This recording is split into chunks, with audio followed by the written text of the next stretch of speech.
Dear Papa Dudut, sa lahat po ng mga nakatutok ngayon, huwag pong kalimutan mag-like, mag-share at mag-subscribe. Maraming salamat po sa inyong lahat.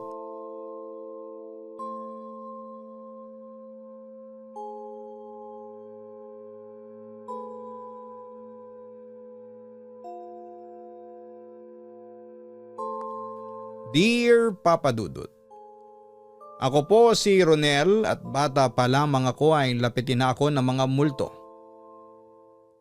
Hindi ko maipaliwanag kung bakit, pero parang lagi akong nakakakita o nakakaramdam ng mga bagay na hindi nakikita ng iba.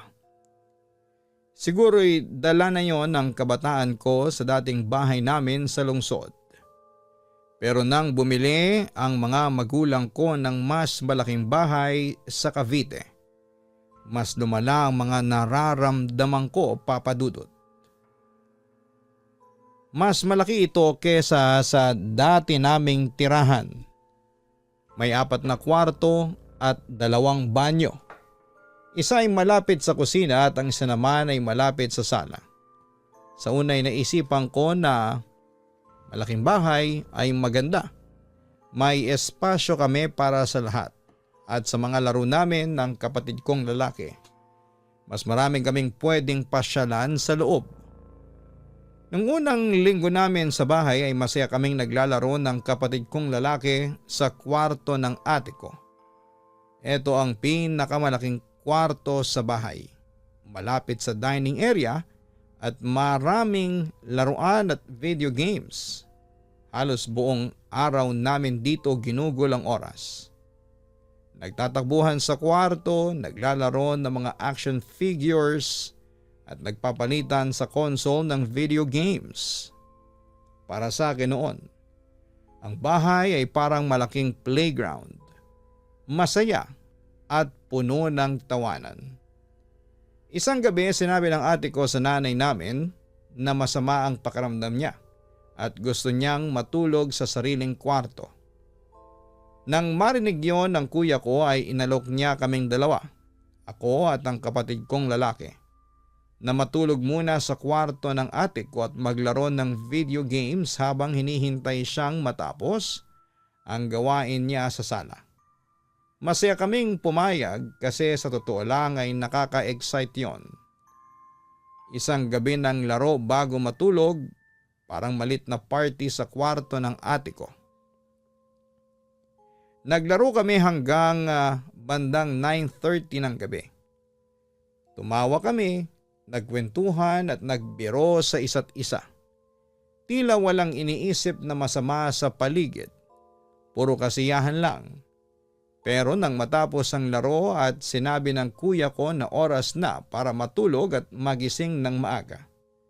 Para sa misa kinabukasan ay may kakaibang pakiramdam akong pumasok sa loob ko. Para bang may humihinga sa paligid ng kwarto kahit na walang tao. Bandang hating gabi ay nakaramdam ako ng sobrang lamig. Hindi tulad ng normal na simoy ng hangin sa kwarto. Mas malalim at mabigat ang lamig. Hinanap ko ang kumot ko pero wala ito sa tabi ko. Nakaon ang ilaw pero kahit nakatingin ako sa paligid, hindi ko makita ang kumot. Nang tumingin ako sa orasan ay 1:45 AM na. Lahat ay tahimik, wala man lang tunog mula sa labas. Hanggang sa biglang nakakita ako ng isang malaking lalaki. Mga 6'5" ang taas, nakatayo malapit sa akin. Nakaitim siyang cowboy hat at damit. Hindi ko mawari kung paano siya napunta sa loob ng kwarto. Ang tingin niya ay nakapako sa akin at parang inaasahan niyang kikilos ako. Sobrang takot ko na noon. Napapikit ako sa gilid ng kama at sumigaw. Hindi ako matigil sa pagiyak. Tumalon-talon ako sa kama, sigaw ng sigaw at sa loob ng ilang segundo, naramdaman ko ang kaba sa dibdib ko at ang bilis ng tibok ng puso ko. Nang makita ng kuya ko ang lalaki, siya rin ang sumigaw ng mas malakas kesa sa akin. Hindi niya alam kung paano o bakit naroroon ang lalaki. At parehong kaming nanginginig at napapasigaw sa takot. Agad kaming nagtakip ng kumot at nagdasal ng sabay.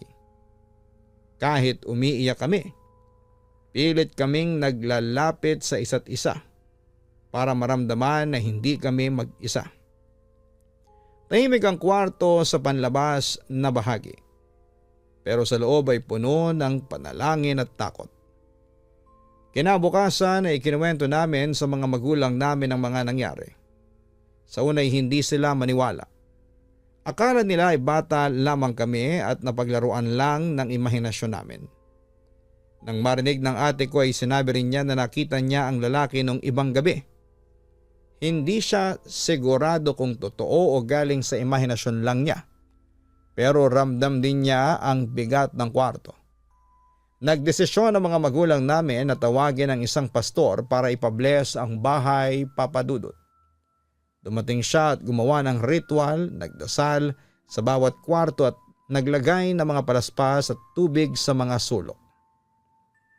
Pagkatapos ng blessing, 2 gabing hindi na lumitaw ang malaking lalaki. Akala po namin ay tapos na ang lahat. Para sa ilang araw, mas tahimik ang bahay. Mas maayos ang tulog namin at tila normal na ang pakiramdam namin sa loob ng bahay. Naglaro kami ng kapatid ko sa kwarto ng ate ko. Nagkakasiyahan sa laruan at video games. Tila nakalimot kami sa nangyari noong nakaraang gabi.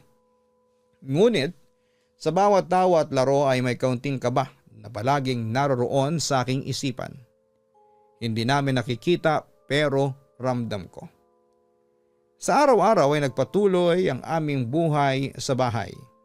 Normal na pagising, pagkain sa dining area at pagpasok sa eskwela. Ngunit minsan ay hindi masaya.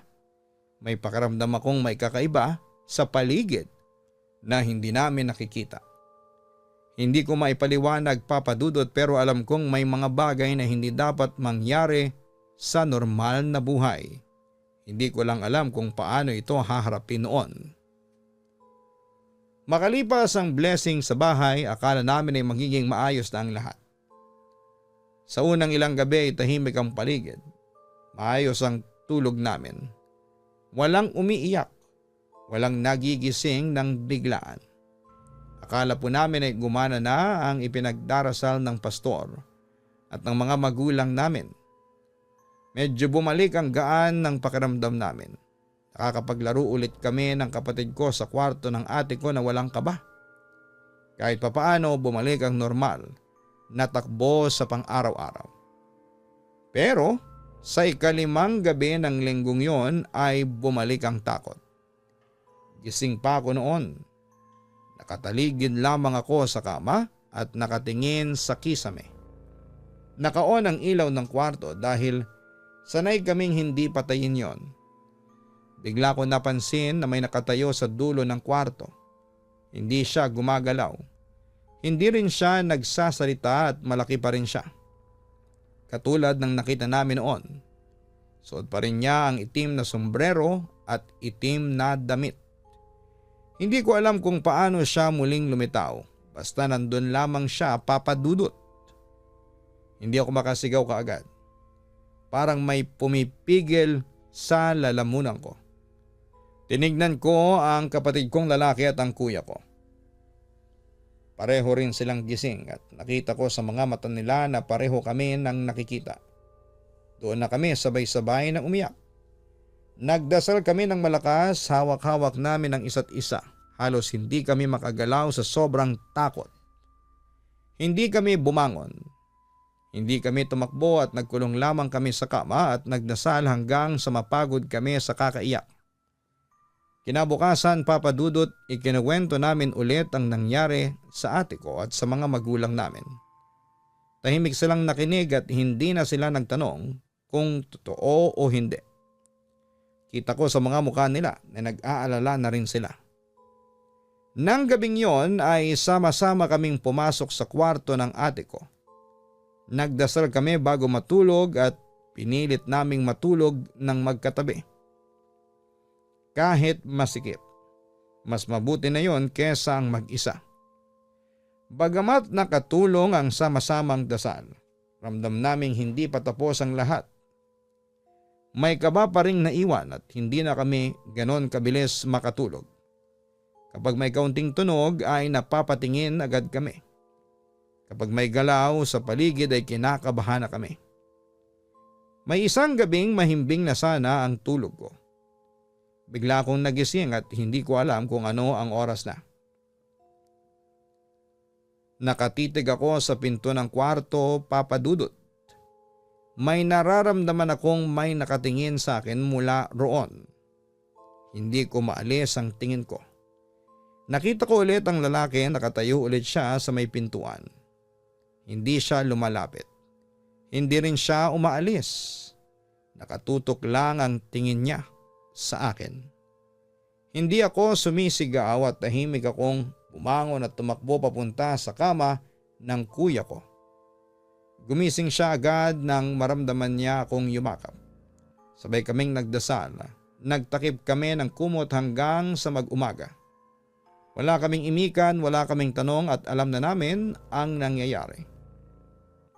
Isang araw ay hindi ko na napigilan ng sarili ko. Tinanong ko ang nanay ko kung may nangyari ba dati sa lupa kung saan ay itinayo ang bahay. Hindi siya agad sumagot at tahimik lamang siya sandali. Nang magsalita siya, hindi malinaw ang sagot. Sinabi lang niya na matagal na raw ang bahay at marami nang tumira doon. Ramdam ko ang kaba sa boses niya. Doon ko naintindihan na may mga bagay na ayaw na rin niyang balikan. Mas pinili kong manahimik. Naintindihan ko na minsan ay mas mabuting hindi lahat ay malaman. Hindi doon nagtapos ang mga kakaibang mga pangyayari. Isang gabi, Papa Dudut, naglalaro kami ng kapatid ko sa kwarto ng ate. Nakaupo lamang kami sa sahig at abala sa mga lutuin. Bigla na lang bumagsak ang maliit na aparador na nakasabit sa gilid ng pader. Malakas ang tunog. Napatalon kami sa gulat. Wala namang tao sa paligid. Nang lapitan namin ay buo pa ang mga pako sa pader. Walang nasira. Nagkatinginan lamang kami. Walang umiyak, walang nagsalita. Bumalik na lamang kami sa kama at nagdasal bago matulog. Isang linggo ng hapon, naglalaro kami sa likod bahay. Masaya pa kami noon. Takbuhan lang, tawanan at kulitan. Bigla naming narinig na may nagbukas ng pinto sa loob ng kwarto. Nagtinginan kami ng kapatid ko. Wala namang tao sa loob, ang mga magulang namin ay nasa labas. Nakatayo kami. Agad kaming pumasok sa bahay, diretso sa sala. At nagtago sa ilalim ng kumot. Doon lang kami kumalma nang dumating ang nanay namin. Habang nag-aaral naman kami ng kapatid ko sa kwarto, may naririnig kaming paikot-ikot na lakad sa sahig sa itaas. Paulit-ulit yon. Akala namin ay may naglalaro lamang o may gumagalaw. Pero kapag umaakyat kami para tingnan ay wala namang kaming makita. Bumalik na lamang kami sa kwartong tahimik at nagdarasal habang nagbabasa ng libro. Pinipilit naming mag-concentrate kahit nanginginig ang mga kamay namin. Unti-unting nasanay kami na may mga ganitong pangyayari. Hindi ibig sabihin na nawala ang takot. Natuto lamang kaming manahimik. Natuto kaming magdasal bago matulog. Natuto kaming huwag magtanong ng sobra. Bata pa ako noon. Pero ramdam ko na may mga bagay sa mundo na hindi basta-basta. May mga karanasang darating kahit ayaw mo pa. Noong Pasko, dumating ang lolo at lola namin sa bahay para magdiwang. Buong sala namin ang punong-puno ng ingay at tawanan. Nakalagay ang maliit na Christmas tree sa tabi ng sala. May mga palamuti at ilaw na kumikislap. Masaya kami noon at nagbibigay ng regalo at nagkakatuwaan sa bawat isa. Pero kahit na ganoon ang paligid, ay may napansin kaming kakaibang lamig na dumaan sa sala. Hindi ito ang karaniwang malamig na hangin mula sa bintana. Pakiramdam namin ay may nakamasid na hindi namin nakikita. Ang mga mata ko ay tumingin sa bawat sulok at alam kong nandun pa rin siya. Ang malaking itim na lalaki. Nakatayo lang sa gilid ng sala. Tahimik at hindi gumagalaw. Ang tanging nagawa namin ay huminto at manahimik, sabay-sabay kaming nagdasal habang nagkakatinginan. Sa mga araw na yon, habang nag-iimpake ako para sa pagbabalik eskwela, napansin kong may kakaibang nangyayari sa paligid. Ang mga laruan at libro sa kwarto ay bahagyang nailipat mula sa dati nilang pwesto. Hindi ito ginawa ng kapatid ko dahil nakikita ko siya sa kabilang bahagi ng kwarto, abala sa sariling laro. Hindi rin ito gawa ng ate ko dahil alam kong wala siya sa bahay. Napatingin lamang ako sa mga bagay at pinikit ang mata ko at nagdasal. Pilit kong ipinagpapatuloy ang pag-aayos ng gamit, ngunit ramdam ko ang bigat sa paligid. Alam kong may nagmamasid sa akin kahit tahimik lang ang lahat. Pinilit naming bumuo ng normal na routine sa bahay. Araw-araw naglalaro kami. Nag-aaral at nagkakasiyahan kasama ang pamilya. Kumakain kami ng sabay, tumutulong sa gawaing bahay at nag-uusap tungkol sa mga pangyayari sa araw-araw. Ang kapatid ko at ako ay naglalaro ng board games o video games sa kwarto ng ate ko habang nakikinig sa musika. Masaya naman ang mga sandaling yon, pero tuwing gabi, palaging may pakaramdam akong may nakamasid. Hindi ko ito nakikita, pero alam kong hindi pa tapos ang usapin sa bahay. Bawat gabi kahit nakatulog na kami ay may kakaibang kaba sa loob ng dibdib. Naisip ko minsan na baka hindi pa rin nagtatapos ang mga nangyayari sa bahay na yon. Pero mabuti na lamang, pagkatapos muling ipabless ng parents namin ang bahay ay wala na kaming muli pang nakita o naramdaman. Kaya lang, Papa Dudut, pagkatapos ng karanasan ko sa bahay namin ay naging bukas na ang third eye ko at naging lapitin na ako ng kababalaghan. Nag-aral ako noon sa isang pribadong Catholic school. Luma at may kasaysayan ng paaralan mula pa noong panahon ng Kastila. Halos bawat sulok ng paaralan ay may kwento ng nakaraan. At narinig ko sa mga kaklase at guro ang mga kwento tungkol sa kakaibang nangyayari sa simbahan, sa library at sa paligid ng paaralan. Madalas kapag gabi na at wala ng tao sa compound ay may mga maririnig at makikitang hindi pangkaraniwan. Sa umpisa ay iniisip ko na kwento lamang yon para takutin ang mga estudyante. Pero unti-unti natutunan kong may ilang bagay na hindi basta kwento lang. Isang araw pinakiusapan ako ng best friend kong si Paulo. Nasamahan siya sa restroom ng boys area. Alam kong maraming kwento roon, may sabi-sabing multo o kakaibang tunog. Pero sinama ko siya dahil ayokong magmukhang duwag sa harapan ng mga kaklase. Naglakad kami papunta sa restroom, tahimik lamang, ang ilaw ay malabong kumikislap-kislap at may ilang gripo na sirana. May 4 na cubicles doon, bakante ang lahat. Lumakad kami papasok. At biglang may narinig akong yabag sa marble tiles. Isa lang, 2, 3 paikot-ikot at hindi ko makuhang mawari kung sino. Biglang may tunog ng jiggling na parang susi. Akala ko sa isipan ko lamang ito, pero may kaba na kaagad sa katawan ko. Tumigil kami sa gitna ng koridor at nakatingin sa paligid at hindi makagalaw. Bigla ko narinig na pina-flush ang huling cubicle ng toilet. Ang mata ko ay nanlaki sa takot. Ang puso ko ay mabilis na kinabahan. Hindi ko alam kung paano ako makakilos. Tinitigan ko si Paulo at nakita kong pareho kaming frozen sa takot. Wala kaming imikan, pero ramdam ko ang kaba niya. Sinabi ko sa kanya na, "Paulo, narinig mo ba yon?" Bigla siyang tumakbo palabas. Naiwan akong nakatungo sa harapan ng salamin. Nakapikit ako at hindi makagalaw.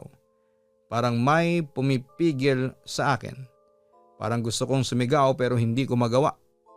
Narinig ko ulit ang yabag at mga tunog sa loob ng cubicle at ramdam kong may ibang tao sa loob kahit bakante ang lahat. Lumabas na ako at sinundan si Paulo sa labas. Paglapit ko ay tinanong ko siya, bakit mo naman ako naiwan? Nanginginig ang boses ko noon. Sabi niya ay narinig ko ang lahat, may multo roon. Hindi ko alam kung paano niya nalaman pero ramdam ko na totoo. Hindi yon imagination lang. Mula noon ay natutunan kong hindi lahat ng nakikita at naririnig ay normal. Ito ang unang karanasang talagang tumatak sa isipan ko sa loob ng school namin. Hindi ko ito malilimutan at hanggang ngayon ay dala ko pa rin ang pakiramdam na may mga bagay na hindi basta-basta. Simula noon ay mas naging maingat ako sa paligid. Kahit sa bahay, kahit sa eskwelahan ay palaging alerto ang mata ko at tenga ko. Kahit masaya ang paligid ay ramdam ko lagi ang kakaiba. Natutunan kong huwag masyadong magtanong at mas mabuting manahimik sa oras ng mga ganitong karanasan. At may mga pagkakataon na kahit nakangiti ako sa harapan ng mga kaibigan, sa loob ko ay nanginginig pa rin po ako. Alam kong may mga bagay na hindi basta maipaliwanag at mas mabuting maging maingat kaysa malagay sa panganib. Lumipas sa mga taon at unti-unti akong nakasanayan ng routine sa bahay. Nag-aral ako ng mabuti sa school, nakisalamuha sa mga kaibigan, at naglalaro sa bakuran o sa mga kalye ng aming subdivision. Tuwing lumalakad ako sa lumang simbahan malapit sa school ay palaging may kakaibang pakiramdam na may nakamasid sa akin. Hindi ko maalis sa isipan ko ang mga kwento ng multo at kakaibang presensya sa paaralan na na-experience ko mismo. Kahit na hindi ko nakikita, ramdam ko ang bigat ng mga alaala. Minsan sa gitna ng klase, biglang maaalala ko ang takot noon at kinakabahan ako. Pero pinipilit kong manatiling normal sa harapan ng mga kaklase. Lumaki ako nakapagtapos sa kolehiyo, nakahanap ng trabaho at nagkaroon ng sariling pamilya. Pinilit kong limutin ang mga nakakatakot na karanasan mula sa pagkabata. Iniwasan kong pag-usapan ang mga yon kahit sa asawa ko. Pinili kong ituon ang isipan sa trabaho, sa anak at sa araw-araw na buhay. Pero tuwing naiisip ko ang lumang bahay at ang lumang paaralan, para bang bumabalik ang takot sa puso ko. Hindi ko maiwasan na maalala ang mga gabi na may nakamasid sa akin. May yabag sa marble tiles, doon sa restroom, at ang malaking itim na lalaki sa kwarto namin noong bata pa ako. Noong 2023, habang naglalaro ang 8 taong gulang kong anak sa porch ng bahay, mabilis siyang tumakbo pabalik sa loob ng bahay at nanginginig at hawak-hawak ang braso niya. Napansin ko ang faint bruise sa braso. Parang may humawak at hinila siya palabas. Tinanong ko kung ano nangyari sa kanya. Ang sabi niya ay may lumitaw na batang babae at hindi raw siya isang pangkaraniwang bata. Halos 15 taong gulang siya. Ngunit may kakaibang kilos papadudot. Halos ilang pulgada lang siya sa lupa, lumulutang habang nakatingin sa anak ko. Sinabi niya raw sa anak ko na I want you to come with me to a place where it is much more fun than here. At sinubukan siyang hilahin kaya mabilis na tumakbo papasok ng bahay ang anak ko. Halata sa mata ng anak ko ang takot habang nagkukwento. Tinanong ko siya kung nagbibiro lamang siya, ngunit halata sa kanyang mga mata ang takot. Ang kanyang boses ay nanginginig at tila hindi niya maipaliwanag ang nangyari. Hindi namin malaman kung sino ang batang babae at hindi na siya muling nagpakita pa. Napagtanto ko na kahit lumipas ang maraming taon ng mga karanasan ko noon, ay may epekto pa rin sa ngayon. At parang ipinapasa sa susunod na henerasyon ang kakaibang nakikita at naririnig ng mga bata. Dahil sa mga karanasan ko mula sa pagkabata ay natutunan kong maging maingat at igalang ang mga kakaibang presensya. Tinuruan ko rin ang aking anak at mga kapatid na maging maingat at magdasal sa tuwing may mga kakaibang mararamdaman. Hindi kami natatakot basta-basta, pero alam namin kung paanong harapin ang mga ganitong pangyayari. Natutunan naming huminto, manahimik at magdasal. Hindi lahat ng nakikita at naririnig ay kailangan maintindihan at minsan ay sapat na ang mag-ingat at manatiling maingat sa kilos. Pinilit naming bumuo ng isang matatag na pamilya. Nagkaroon kami ng regular na family prayer bago matulog at sa bawat espesyal na okasyon. Mas naging close ang relasyon namin ng asawa ko at mga anak, habang natututo kaming magtiwala sa isa't isa. Ang takot na dulot ng nakaraan ay unti-unting napalitan ng pagmamahal at pagkakaisa ng pamilya. Isang araw, Papa Dudut, bumalik ako sa lumang bahay sa Cavite kasama ang pamilya ko para bisitahin ang lugar.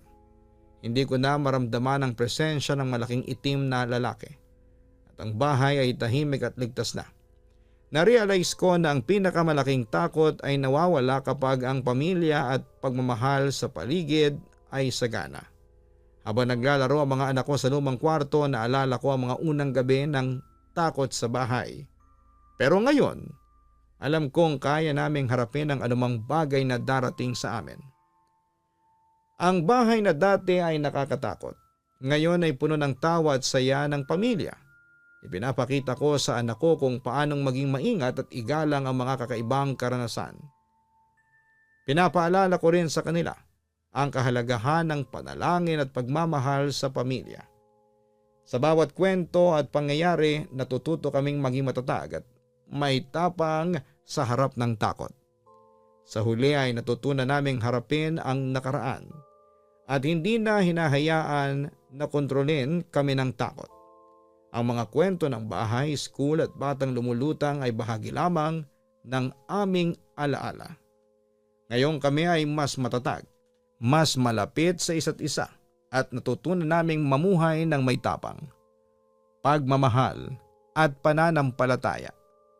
Ang takot ay bahagi ng buhay pero natutunan naming hindi ito siyang mamamayani sa amin. Ang pagmamahal ng pamilya, ang sama-samang dasal at pagiging alerto sa paligid ang aming sandata.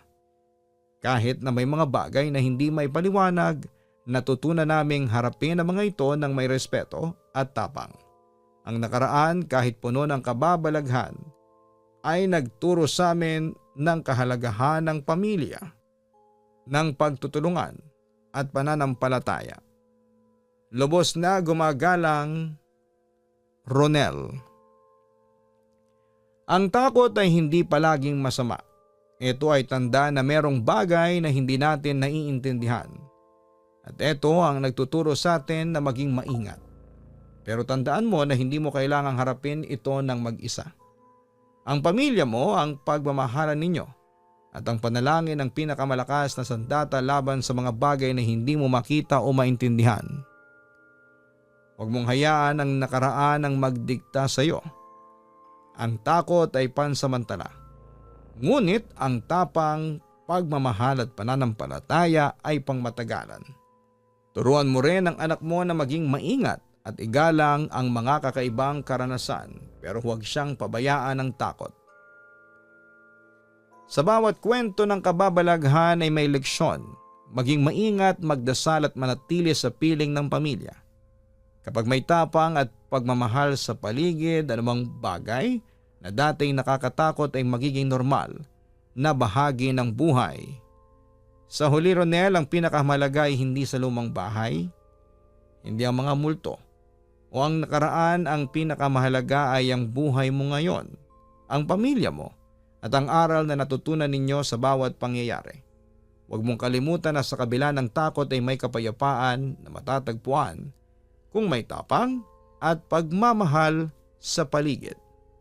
Ang kwento natin ngayon ay binigyang buhay ni Christian Estrope.